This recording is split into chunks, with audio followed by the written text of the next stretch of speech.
اعوذ باللہ من الشیطان اللعین الرجیم بسم اللہ الرحمن الرحیم الحمد للہ رب العالمین الصلاة والسلام علی اشرف الانبیاء والمرسلین وخاتم النبیین وصاحب لواء الحمد والمقام المحمود وصاحب کوكب الدر وصاحب وقار سکینہ المدفون برز المدینہ سیدنا و مولانا ابی القاسم مصطفیٰ محمد اللہم صلی علی محمد وآل محمد وعجل فرجهم اجمعین الحمد للہ الذی جعلنا من المتمسکین بولایت علی بن ابی طالب علیہ السلام اللہم صلی علی محمد وآل محمد وعجل فرجهم اجمعین۔ السلام علیکم ورحمۃ اللہ وبرکاتہ۔ مومنین کرام، شہادت مولا امام حسن کے موقع پر اور رسول اللہ کی شہادت کے موقع پر کہ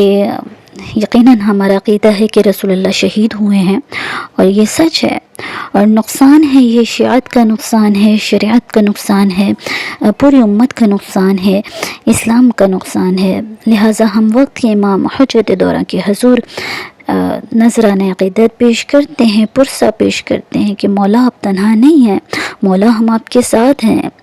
اور مولا امام حسن کو زہر ایک مرتبہ نہیں دیا گیا، مولا کو متعدد بار زہر دیا گیا ہے۔ آپ سب سے پہلے شہید ہیں جنہیں زہر دغا سے شہید کیا گیا، جبکہ پیغمبر اکرم کے لیے بھی یہی مصائب ملتے ہیں، اور یہ سچ ہے کہ آپ کو زہر سے شہید کیا گیا ہے رسول اللہ کو۔ لیکن امام حسن کے لیے مورخین اسلام نے یہ فعل واضح اور روشن کر دیا ہے، یہ مبہم نہیں ہے، کہ کوئی شک و شبہ ہی نہیں ہے کہ آپ کو زہر سے شہید کیا گیا۔ عزیزاً، جس طرح سے رسول اللہ کو تنہا چھوڑ دیا گیا تھا، اسی طرح سے امام حسن کو بھی تنہا چھوڑ دیا گیا۔ امام کو ظاہری خلافت اس طرح سے نہ مل سکی جس طرح سے بقیہ خلفاء کو ملی، اور آپ پر طرح طرح کے الزامات لگائے گئے۔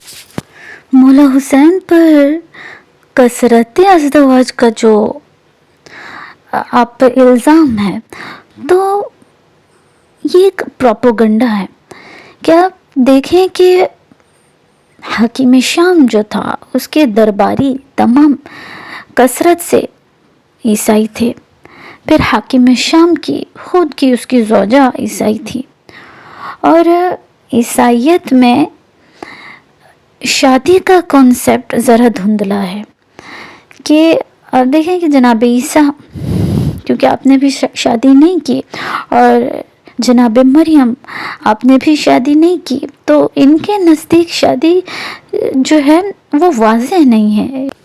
تو یہ اگر کسی کے کردار پر انگلی اٹھانا چاہتے ہیں، اگر با کردار کو کسی کو نیچا معضلہ دکھانا چاہتے ہیں، کسی کے خلاف ہوتے ہیں، کسی شخصیت کی خلاف ورزی کرتے ہیں، تو یہ ان پر کثرت ازدواج کا ہی الزام لگاتے ہیں۔ اور یہ الزام رسول اللہ پر بھی لگایا گیا تھا، اور اسی طرح سے یہ الزام مولا امام حسن پر بھی لگایا گیا۔ صلح امام حسن میں جو سب سے اہم شرط تھی وہ یہ تھی کہ تمہیں کتاب و سنت پر عمل کرنا ہوگا، جبکہ حاکم وقت پاس نہ رکھ سکا اور صلح نامے کو، اس تحریر کو اس نے ریزہ کر دیا۔ تو جبکہ مولا یہ جانتے تھے کہ حاکم وقت ایسا کرے گا، حاکم شام ایسا کرے گا، تو پھر بھی آپ نے اس صلح کا انتخاب کیا۔ اب دیکھیں، انتخاب کیا، لفظ انتخاب کا میں نے چناؤ کیا کہ مولا کہیں پر بھی مجبور نہیں تھے۔ یہ ہستیاں ائمہ علیہ السلام اب مظلوم ضرور ہیں، لیکن کہیں پھر بھی آپ مجبور نہیں ہیں۔ اب دیکھیں کہ رسول اللہ ایک عورت تھی کہ جو آپ پر کوڑا پھینک دیتی تھی ہر دفعہ، آپ جب اس راستے سے گزرتے تھے تو وہ آپ پر کوڑا پھینک دیتی تھی، اور آپ کا لباس آلودہ ہو جاتا تھا، لیکن پھر بھی آپ نے اس کا ریئیکشن ہی نہیں دیا۔ لیکن جس روز وہ علیل ہوئی ہے تو آپ اس کی عیادت کو گئے ہیں۔ تو حکمت ان ہستیوں سے شروع ہوتی ہے اور انہی ہستیوں پر ختم ہوتی ہے کہ ہم ادراک ہی نہیں کر سکتے۔ اللہ اکبر۔ لہٰذا مولا نے صلح کا انتخاب کیا۔ آپ حاکم شام کے رد عمل سے واقف تھے، لیکن پھر بھی آپ نے ایسا کیا۔ اس میں ایک حکمت یہ تھی کہ اس عمل کے ذریعے سے یہ واضح ہو گیا کہ جو شخص اسلام کا پاس نہ رکھ سکے، کیونکہ قرآن و سنت پر آپ نے کہا کہ عمل کرنا ہوگا، اور اگر وہ اس بات کو ڈینائی کرتا ہے تو وہ شخص مسلم کہلانے کے لائق کیسے ہو سکتا ہے؟ وہ شخص اسلام کے دائرے سے خارج ہے۔ لہٰذا حاکم شام کی نیت عالم اسلام پر واضح ہو گئی، پوری قوم پر واضح ہو گئی، اور آپ کو دھوکے باز لوگوں نے تسلیم کر لیا۔ اور ایسے شخص سے صلح کرنا بے شک اذیت سے کم نہیں ہے، لیکن امام نے برداشت کیا اور کوئی ایسا قدم نہیں اٹھایا کہ جس کے ذریعے سے ظالم کو یہ موقع ملے کہ وہ محبان آل محمد کو اذیت پہنچا سکے۔